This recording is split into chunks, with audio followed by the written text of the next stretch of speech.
Greetings and welcome to another episode of the Planetary Persuader. This is for November 9th, 2018.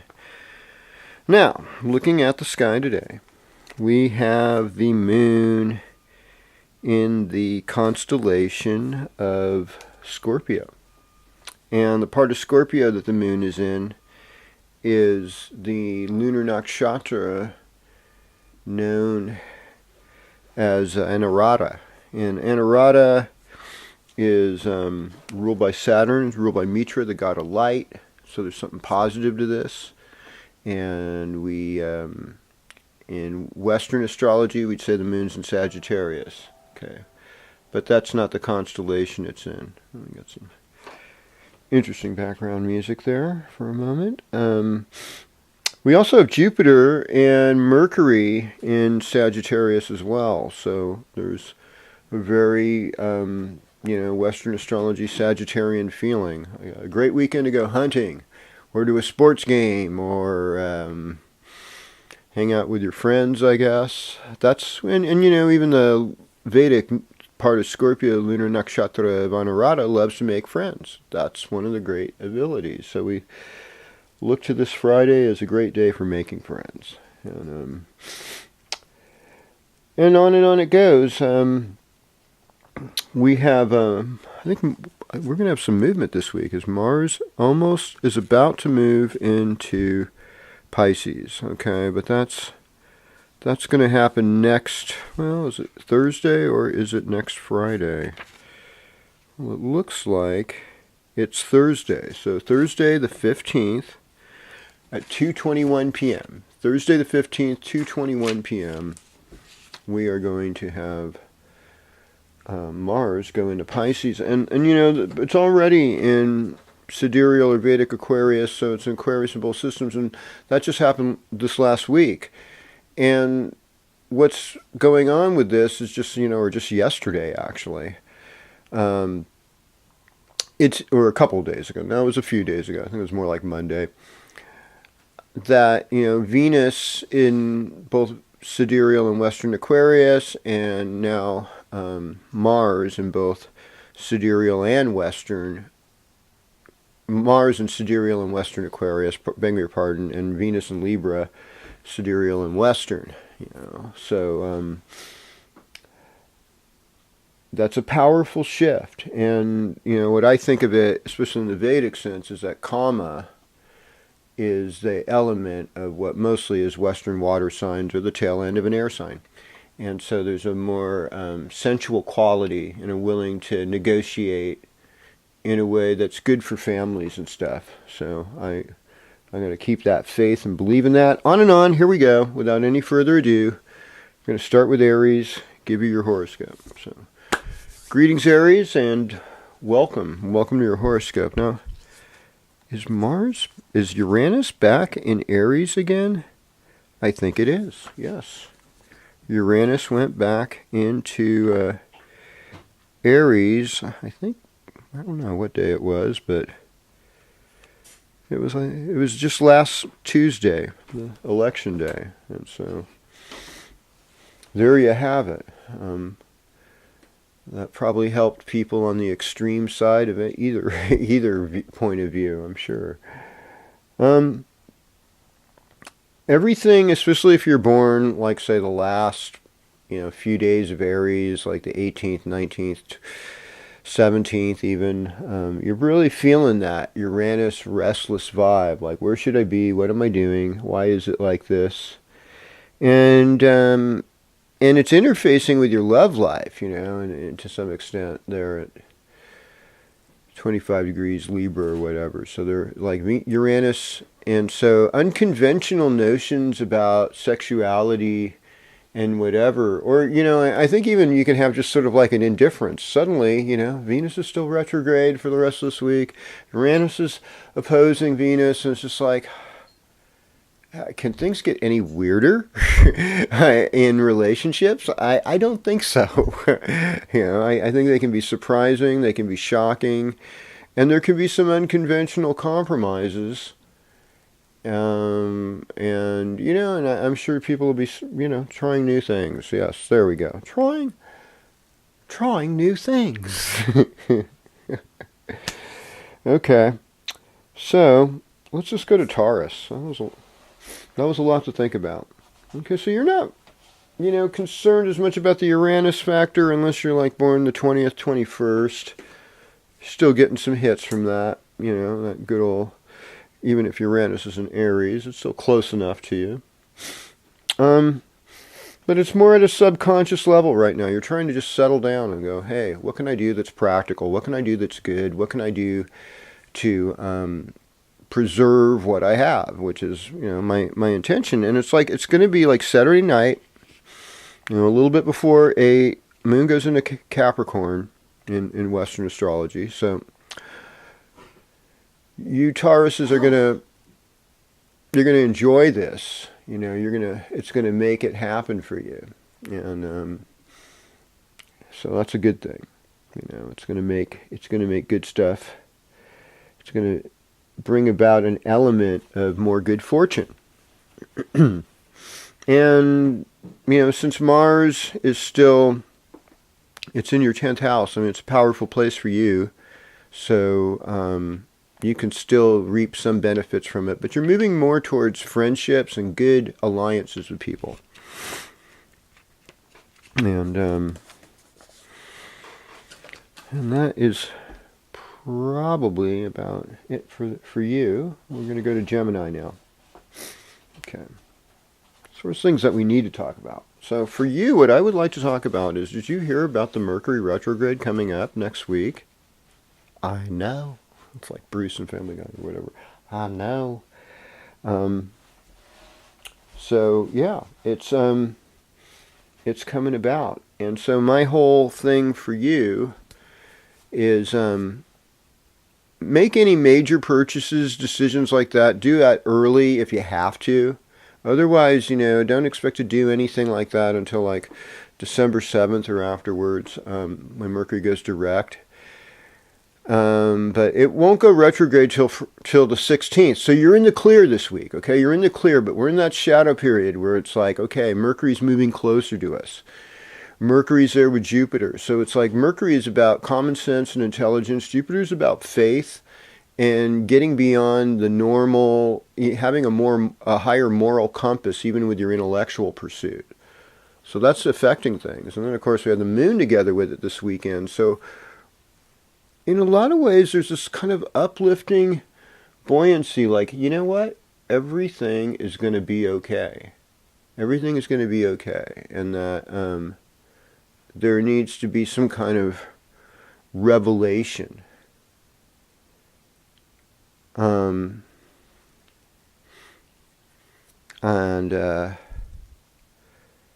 I want everything to be good, and I think there's a capability that we have to make things better. I mean, your relationship front is really strongly hit this weekend because of everything filling up in your 7th house with,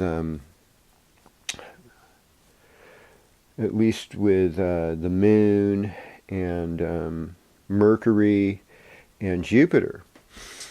And so, one of the things I'd warn people about this weekend is just this tendency to exaggerate. So let's not just like exaggerate about our relationships or things. I know it seems more interesting. Sometimes it is. We're really good at it. But, your genuine self is the more free, higher vibrating, beautiful self. And there's nothing like self-love. Okay. So, I think like one of the things is Neptune in the 10th house. So there's this whole thing of how can I have a higher love, a higher aesthetic, a spiritual vibe, if you will, at my workplace. Yeah. And I mean, I think my recommendation would be meditation before you get to work, but also like have like a lunch or a break time where you can just do a little meditation, just because when the sun is like at high noon, that's like a 10th house position. That really is a powerful time. It exemplifies an executive position. And even though it's a debilitated sun, in the sidereal zodiac, as far as like where it's actually at, kind of in the constellation of Libra. Something, and yes, I know it's Scorpio time seasonally, but well, I was just like thinking, where is it really in the constellations? Because that's, there's heavy spirit vibe in that too. And so, just considering all things is pretty important in this kind of navigation. Well, at least I think so. Although some would say it's confusing. But, hey, we're Geminis, I mean, this should not be confusing. We're going to make it happen. And now that Mars is almost out of your 8th house into your 9th house, you're going to be ready for more adventures. So, yay. Okay. Next up. My friend Cancer. Greetings, Cancer. Welcome to your horoscope. Yeah, I mean, there is the Capricorn thing. So, like, your 7th house will get filled up with Capricorn planets. Pluto and Saturn and the moon on Saturday night, Sunday, Monday. Yeah. So, and all the way till Tuesday morning. So that's, it's a lot of time for the romantic thing to feel good, and the creative thing too, the creative vibe. I think working on art during Venus retrograde is very appropriate, and working on our inner love, cultivating that inner space. That's like, yeah, I am, it's fine, everything is good. And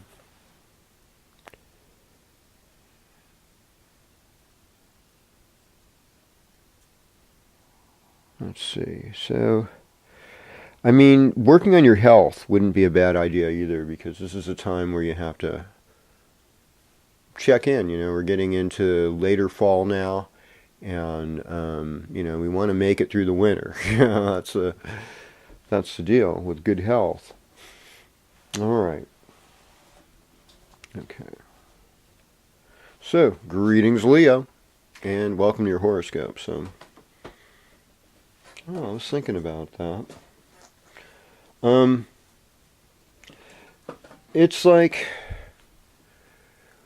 you've been kind of almost cabin fever. You've been inside a lot, even if it's been nice out where you live, which it has been. It's been incredible here in the interior of Northern California. Trees are turning color still. I think they'd look a little nicer if we had some rain. I'll be really honest. It's been very dry. It's like Southern California in November. I mean, I'm serious. I mean, it's maybe a little colder at night up here, but I mean, beyond that, no, it's been very, very balmy and pleasant in the afternoon. So you like that, you like the sunshine, you like the daylight. So Mars is going to move out of that diplomatic 7th house, but it's also house of open enemies sometimes too. I've heard that said about it. It's a marriage house.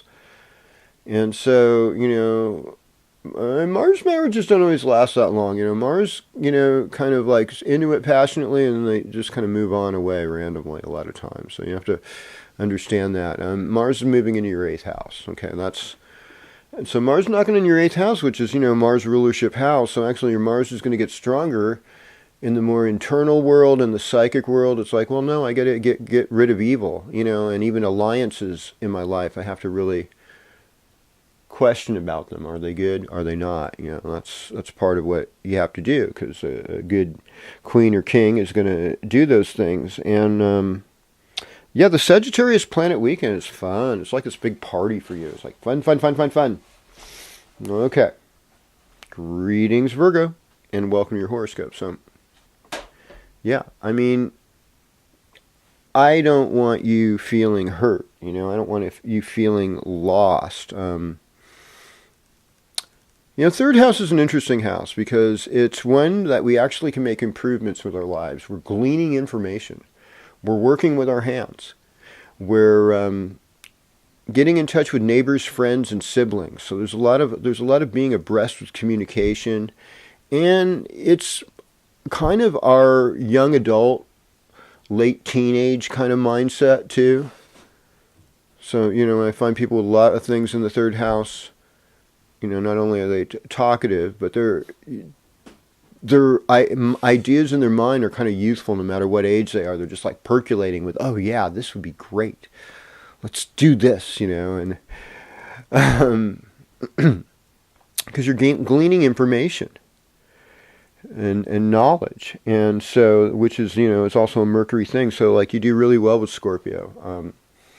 It enhances research, and so.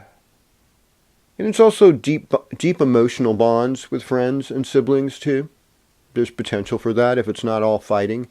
There can be real good intimacy too with those people. Well, the Sag planets, they're kind of like, hey, I want to stay home. I just really want to chill out, be home, be with my people, my creature comforts, and that's an honest deal,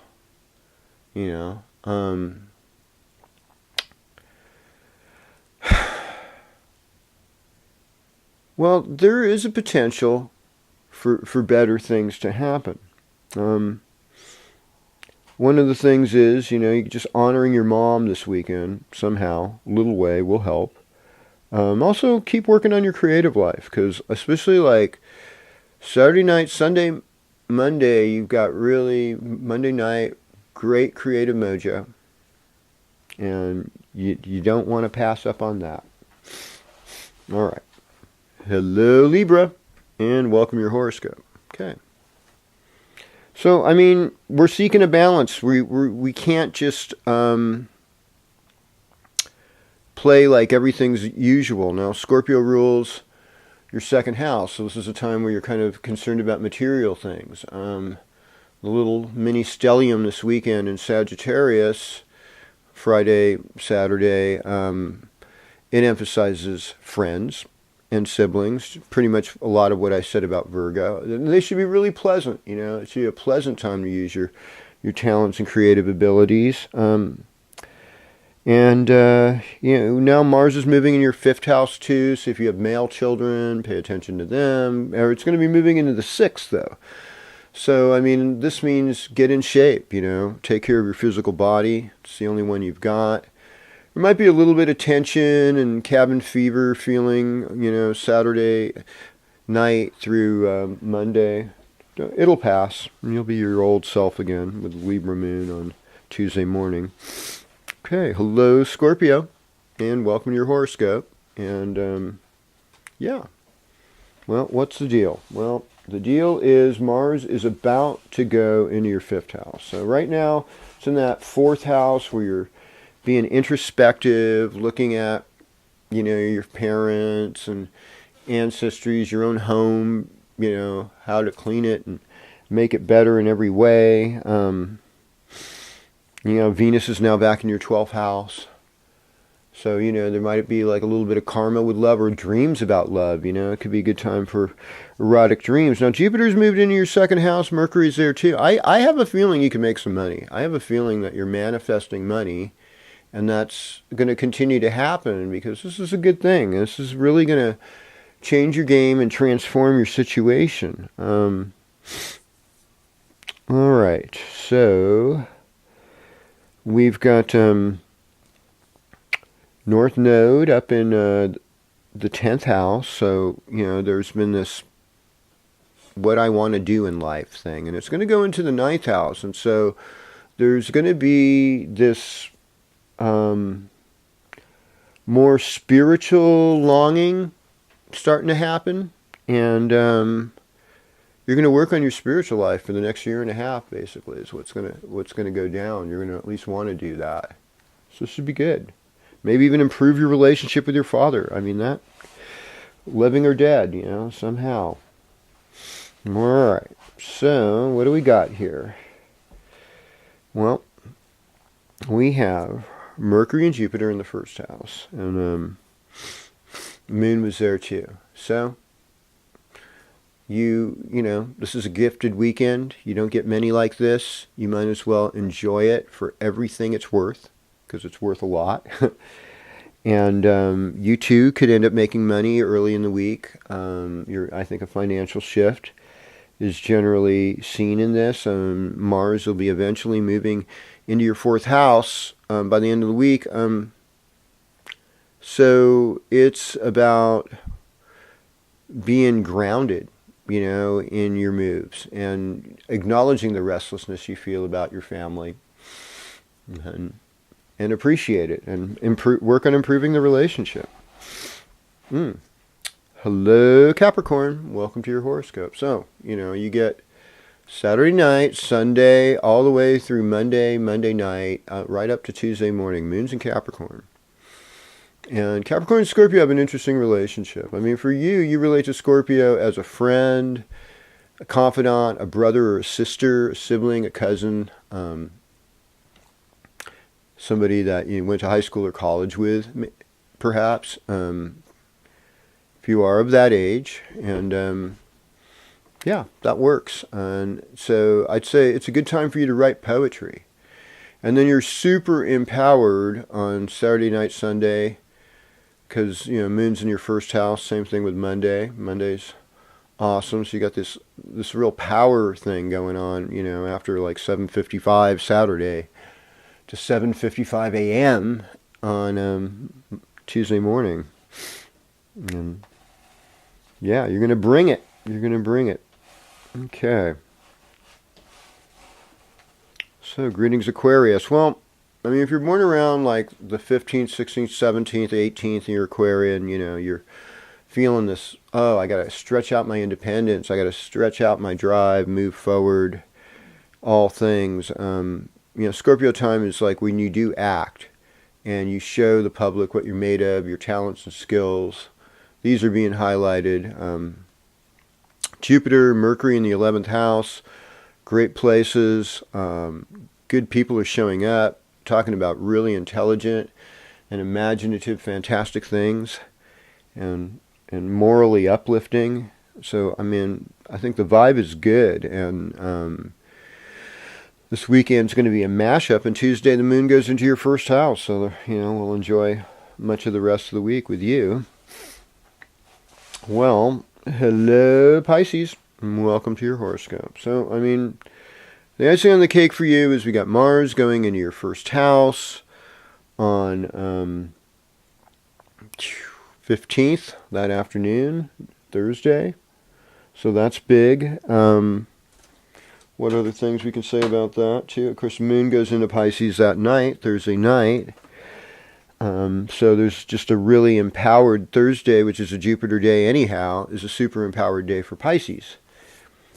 And we've got Venus, in your 8th house. So there's, it's still retrograde. So there's this like transformation in love, and it's deep and it's dark, and you don't have any control over whether people love you or not. And that's really, and so that's where we always have to get back to self-love. I think both Virgo and Pisces have this kind of self-esteem problem in this area, or challenge, I should say. Not all, but, and so taking time for self-love is a beautiful thing. You're worth it. Look at the mirror, say you are loved, you are beautiful.